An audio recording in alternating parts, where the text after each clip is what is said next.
Olá! O futuro de Florianópolis está em debate e depois de muitas discussões com líderes comunitários, sociedade civil e os próprios vereadores, que incluíram emendas também bastante debatidas, aproximadamente mais de 600, né? E sendo que 300 foram aprovadas, nós estamos aqui para falar sobre ele, o plano diretor. Para falar sobre esse assunto aqui comigo, o presidente da Câmara Municipal de Florianópolis, César Faria. Seja muito bem-vindo. E também o secretário municipal de Meio Ambiente e Desenvolvimento Urbano, Dalmo Vieira Filho. Muito obrigada pela presença dos dois. Olha, teríamos inúmeras coisas para falar, já que está em discussão há muito tempo, né? Mas eu vou começar falando sobre a possibilidade das audiências. Possibilidade não, elas vão ser feitas, né? Mesmo depois, né, de ser derrubado, né, a decisão judicial. Por quê? Essencialmente, poderia dizer o seguinte: o planejamento urbano é um processo permanente. O plano diretor, ele não é nada mais do que uma plataforma atualizada do processo de planejamento.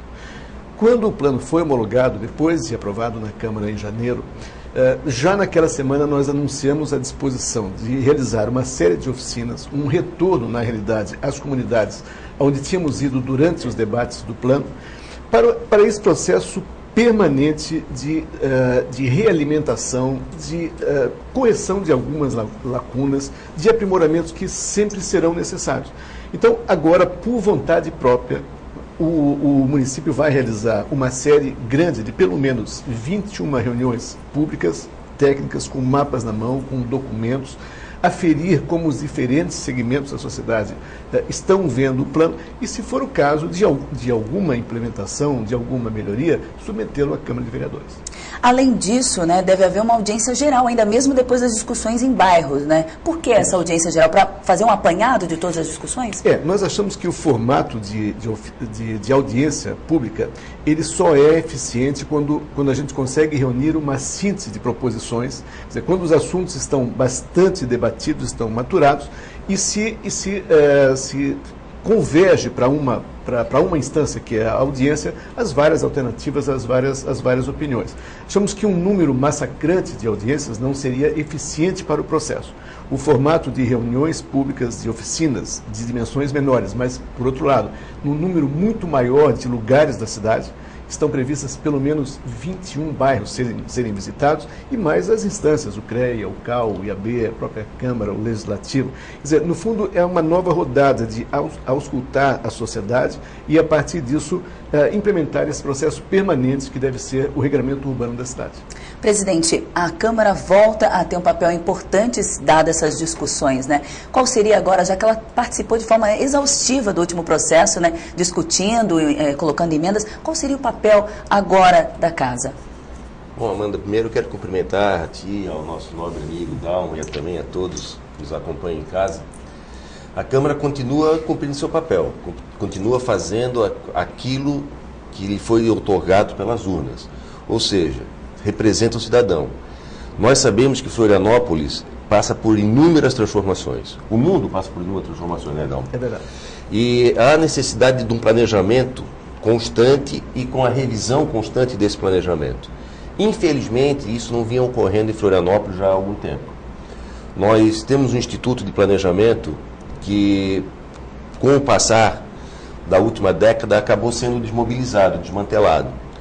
E agora está com uma nova ideia, o que? Reforçar essa questão do planejamento para que nós possamos realmente levar a cidade mais próximo daquilo que a gente deseja.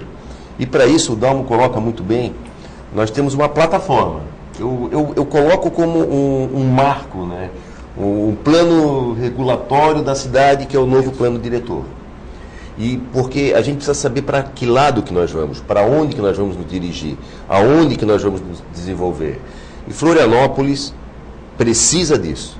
E agora nós temos esse mecanismo. E a Câmara tem um papel fundamental. Não é apenas de aprovar e votar esse mecanismo. É de discutir, de colher informações e de estar permanentemente atenta às transformações que ocorrem na sociedade.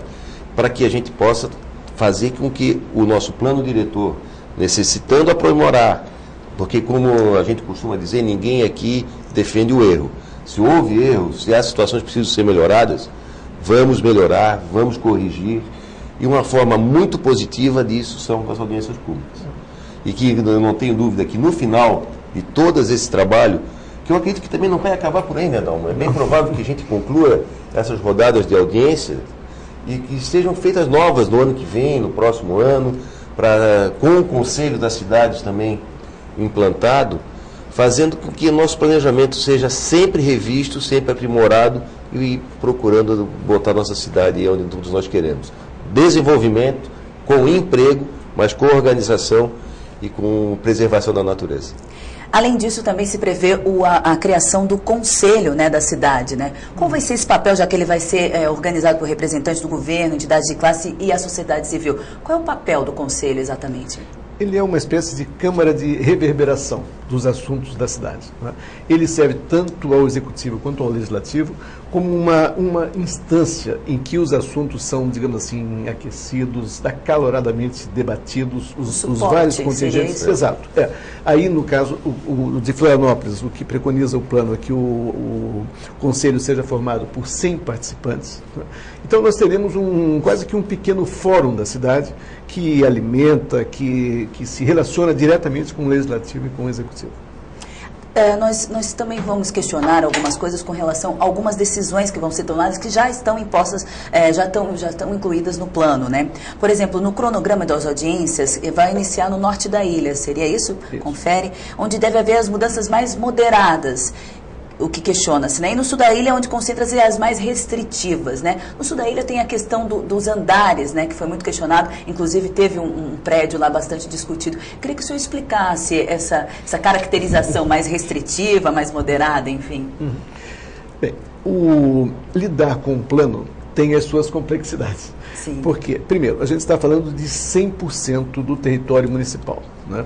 Depois, quando falamos em planos diretores ou em projetos urbanísticos, nós estamos lidando com o que nós consideramos nossos ideais, nossos valores, com o mundo que nós queremos para nós e para os nossos filhos. De certa maneira, nós estamos perseguindo aquilo que antigamente se chamava da busca da cidade ideal. Cada plano, né, busca essa correlação que muito bem citou o presidente entre desenvolvimento, natureza, história, quer dizer, esses vários fatores que influem na qualidade de vida. Bem, nós criamos uma palavra-chave, na verdade, uma linha de comportamento em relação ao plano, que foi a palavra equilíbrio, né? Consideramos que em Florianópolis nós temos que ter equilíbrio entre ilha e continente, tradição e modernidade, e que aqui até o vento sul e o norte se contrapõem para formar um dos todos mais espetaculares, uma relação, aliás, é a cidade do vento, né? Aqui todo mundo está sempre interessado, todo mundo sabe qual é o vento, não tem em outros lugares do Brasil. Bem, nessa noção de equilíbrio, se a gente olha o suporte natural, o suporte geográfico, as alternativas de locomoção, nós vamos ver que a natureza no sul da ilha de Santa Catarina, ela se impõe de uma maneira quase que avassaladora. Sim. A cadeia de montanhas chega muito perto do mar.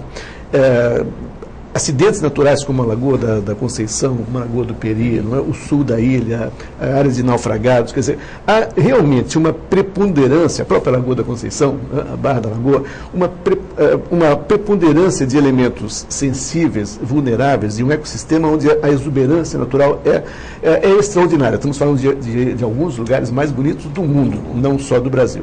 Então, a noção de desenvolvimento precisa corresponder integralmente com essa presença maciça da natureza, né?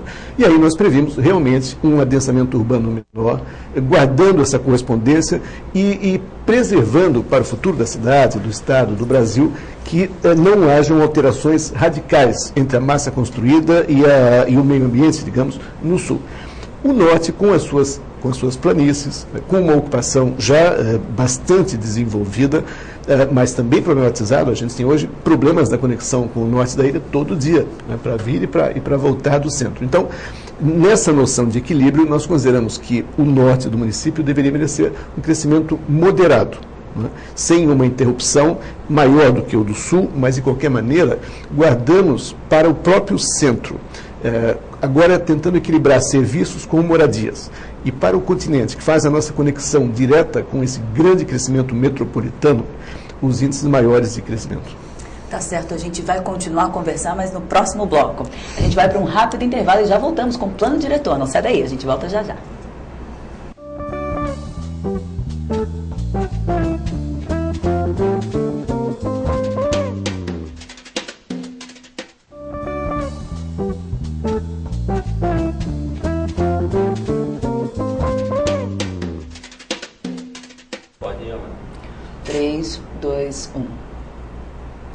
Estamos de volta com o programa Impressões, que hoje está falando sobre o plano diretor e seus próximos passos, os próximos rumos que vão mudar a nossa cidade, que com certeza a gente quer que seja para melhor, né? Para falar sobre esse assunto, quem não participou do primeiro bloco, eu estou com o presidente da Câmara Municipal de Florianópolis, César Faria, e o secretário municipal de Meio Ambiente e Desenvolvimento Urbano, Dalmo Vieira Filho. Eu vou entrar agora no consenso de quem não está contente com o plano por algum motivo, né? Ambientalistas querem mais áreas de preservação, isso está sendo bastante discutido. Empresários de construção civil reclamam da redução do número de andares. O senhor já explicou também, né, que é uma questão muito do bairro, né? Moradores, pouca participação do processo, né? E isso também já vai mudar agora com as audiências. Eu vou começar então falando sobre essas ressalvas. A extinção das zonas exclusivas, né, que antes não era permitido e agora passa a ser permitido.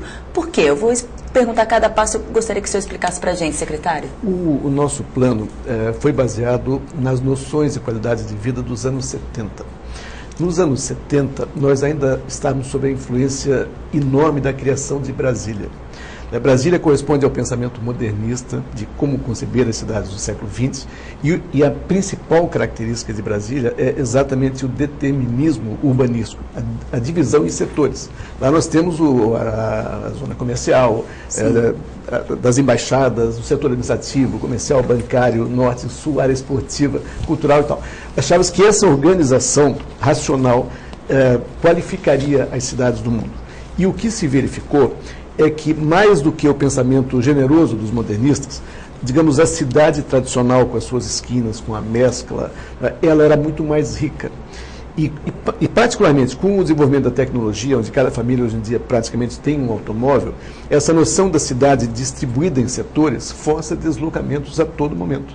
Então, a evolução do mundo, e o que nós fizemos foi uma simples adaptação desse conceito, é que se nós tivermos uma mercearia, uma pequena padaria, um café, uma clínica dentária, um escritório próximo da nossa moradia, isso é vantagem e não desvantagem. Nós tínhamos em Florianópolis uma série enorme de setores exclusivos de turismo, de negócios, de habitação, de toda a ordem, e isso realmente praticamente desapareceu do mapa da cidade. Que vai acabar se transformando nos centros para os distritos, né? Se tem todo esse tipo de serviço, acaba... Exato. Por outro lado, essa setorização, ela foi transferida para centros que exatamente induzem a mescla de serviços e adensam o coração de cada um dos bairros. É a setorização, é o reforço da ideia de vizinhança. É, mais uma vez, a cidade propiciar, digamos, o encontro das pessoas, a vivência, e não há como fazer isso sem esse conceito de vizinhança, de proximidade. Não é? Quer dizer, mais uma vez se pensa a cidade como um lugar de convívio e não um lugar de passagem, como um artefato de comunicação, que foi no que se transformaram as cidades no século XX. Né? E no mundo... Até é interessante, nesse ponto da não exclusividade, ocorria hoje uma grande informalidade e o ex-ofício na nossa cidade. Os estabelecimentos comerciais acabavam sendo abertos em zonas ditas exclusivas e recebiam uma autorização para funcionar precária. Porque o nosso zoneamento não permitiria, ou não permite, ou melhor, não permitia aquele estabelecimento naquele determinado bairro, ou na determinado local. Eu pego como exemplo no Santa Mônica. Exatamente. O Santa Mônica, a Madre Benvenuta ali, é uma avenida com comércio com todos os serviços, né? Com todo o serviço. E a grande maioria ali era, vamos dizer, ex officio, não teria uma autorização com segurança jurídica de funcionar. E é claro que fazendo com que tenha um comércio perto de casa, as pessoas não vão usar seu carro. Não vão usar, e querendo ou não, Florianópolis em todos os lugares tem essa característica, mas Florianópolis tem essa característica muito forte. As pessoas querem ir no seu carro para ir na padaria que fica a 1 quilômetro. Se ela ficar a 500 metros, é capaz de ir a pé. E fortalecendo essas centralidades, eu tenho certeza que a mobilidade da cidade vai melhorar. Só que, Amanda, é algo que as pessoas pensam assim, aprovamos o plano diretor, vai mudar tudo amanhã. Não é verdade, porque não existe solução mágica. As situações vão ser implementadas com o tempo. Agora se tem um rumo, agora se tem um norte para onde com o passar do tempo. Com o plano sendo implementado, com as novas construções sendo autorizadas, baseadas na nova lei, que vai fazer com que vai mudar. Sabe que é um dos pensamentos mais assim elitistas e excludentes que eu conheço. Porque por que fazer em 2013? O presidente tocou nesse assunto. Centenas, eu acho que até milhares de pequenos comerciantes viviam na clandestinidade. Por uma razão, digamos assim, socialmente aceita, legítima? Não, por uma inadequação da nossa regra. Mas as pessoas pensam, deixa mais 6 meses na clandestinidade, né? Deixa mais milhares de pessoas que vão querer aprovar a sua casa, e nós exigíamos 12 metros na frente da casa por uma noção que tem que ter 12 metros nas vias setoriais, que ligam bairros, mas muitas vezes nas vias estabelecidas, que não tem fim. Por que nós fazemos exigências absolutas? Mas para o pessoal que queria estender o processo, mais não sei quantas reuniões, isso deixa o pessoal se virando, entende? Ananda, foi interessante que tu falasses também, os ambientalistas e os construtores, o pessoal da construção civil. São, na grande maioria das situações, são interesses antagônicos. Sim. Eles querem a preservação total, outros querem o crescimento total. E essa é uma das características do plano, que o secretário Dalmo, no primeiro bloco, falou, de uma palavra que eu concordo plenamente com ele, é o equilíbrio. Que é esse plano foi imaginado Florianópolis com equilíbrio. Se alguns extremos não concordam, eu vejo, eu acho que nós com bons olhos. Não vai agradar de fato a todo mundo, né? Não tem como. Mas coloca pelo menos num padrão de melhoria para a cidade, não para um setor ou outro, né? Hoje a gente pode dizer assim, Amanda, nós somos a capital do Brasil com maior percentual de áreas preservadas em todo o país. Não são as capitais na Amazônia, não é a capital que se orgulha da quantidade de verde como Curitiba, como várias outras capitais. Caminhando processos, informatizando as consultas de viabilidade, lançando um concurso público. Nós estamos marcando agora o evento com a participação do prefeito para os próximos dias com a Fundação Getúlio Vargas, abrindo 100 vagas para arquitetos, engenheiros, planejadores, para na verdade, a renovação da capacidade do município planejar o seu futuro. Então, se nós somamos essas ações, todas elas exigem meses de preparo. Qual é o espaço físico necessário? Como é que nós fazemos a rede de lógica? Como é que nós reformatamos o processo para que o cidadão não precise ir digamos, de balcão em balcão para poder construir a sua casa? Então, esse processo que está em implementação, já está funcionando a consulta online de viabilidade, e nós queremos terminar o ano de 2014 com o prazo máximo de 2 meses para análise e aprovação dos projetos do município de Florianópolis. Essa é a nossa meta.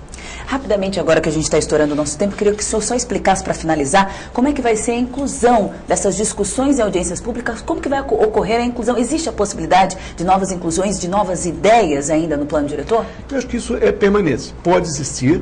O desaguadouro de eventuais sugestões será a Câmara de Vereadores, porque se trata nesse caso, de um aprimoramento de uma lei. Então, o que nós fazemos, e a Câmara faz isso todo dia, na realidade, nós amplificamos os contatos com a sociedade, recebemos as sugestões, digamos assim, organizamos e opinamos sobre essas e remetemos à instância efetiva que vai tratar da possibilidade de nós... Com justificativas, eu presumo? Claro. Isso vai ser permitido por isso. Isso é importante dizer, porque a sociedade depois pode vir a cobrar por que não foi incluso, né? Então, com as ressalvas, e aí a Câmara chega à votação. Seria isso? Exatamente. Teríamos assunto aqui para muito programa, mas infelizmente nosso tempo acabou. Eu queria agradecer mais uma vez, é um assunto super pertinente. Eu, como moradora que sou, né, deixo de lado aqui a apresentadora, estou encantada em poder saber, tirar todas as minhas dúvidas. Espero que o telespectador em casa também. Obrigado, secretário. Obrigado, presidente. Muito obrigado. E fiquem às ordens para voltar sempre para falar sobre isso e outros assuntos pertinentes da cidade, tá bom? O programa Impressões fica por aqui. Nós agradecemos a sua participação e eu conto com vocês também para participar das audiências públicas, já que é um assunto tão pertinente para a nossa cidade. O Impressões volta em uma próxima edição. Até lá!